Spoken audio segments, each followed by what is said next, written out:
Hey everybody, it's Greg here again with another video.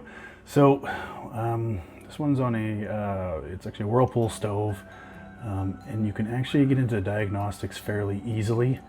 And I'll kind of take you through that and just show you if you're getting an error code or bake's not working or broil's not working or something like that. I'll show you how to at least get to it so you can figure out what's going on.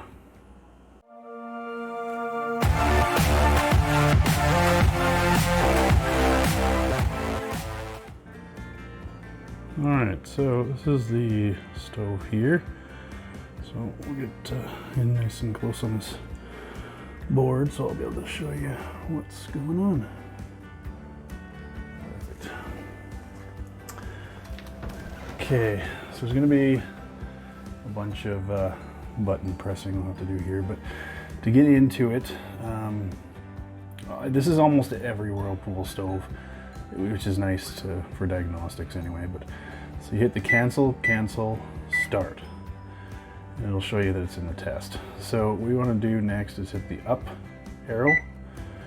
This will show you the temperature inside the oven cavity right now.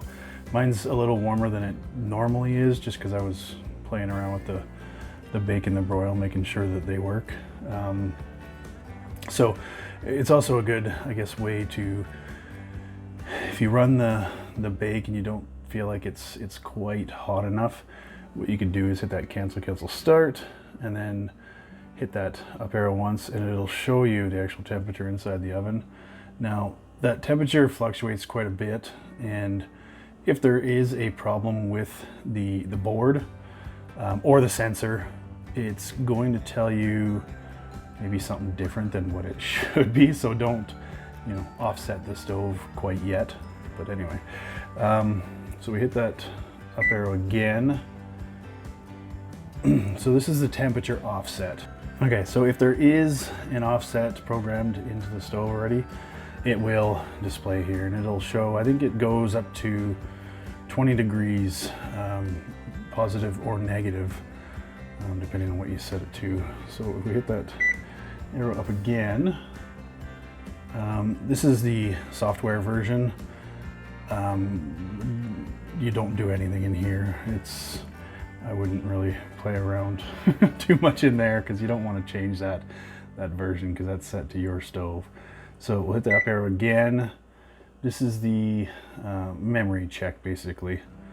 We don't want to do anything there either. And then this is where we will get into the actual codes. If there is a fault code, it'll show in here instead of saying clear. If there is a fault code and the CLR comes up because you've replaced the part or whatever, then you can go to this CLR again and then hit the start button, and it'll clear all the fault codes. So if we hit this button again, this is apparently the number of days since the last fault code. So it keeps a timer, I guess, on how long it's been. If we hit this again, so this will show, this is to the door switch. So if we, 01 means that the door is closed. So if we open the door here, it should change to 0. So that's one way of checking to see if the door switch actually works. And then that's the end of it, and then it just goes back to this test guy. So that's the whole bit there. Usually on almost any stove, there will be a little pouch that is on the back of the stove, and in that pouch, it's a little plastic pouch, it holds a piece of paper. That piece of paper will tell you basically everything that I've went through here, and more. So it will show you what the error codes are, if you're having error codes, how to diagnose it.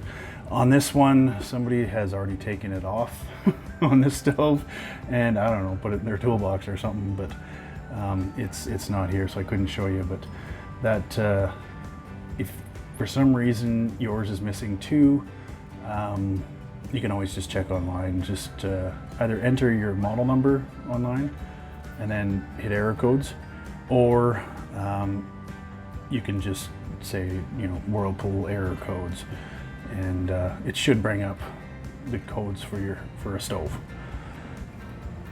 All right, thanks for watching, guys. Hopefully you can diagnose your stove from this point. Definitely find that piece of paper on the back. That'll help you a lot, and it'll tell you everything you need to know. But yeah, it's just a quick video on how to get into that diagnostic mode and figure out some stuff for yourself. Okay, thanks for watching, guys. See you in the next one.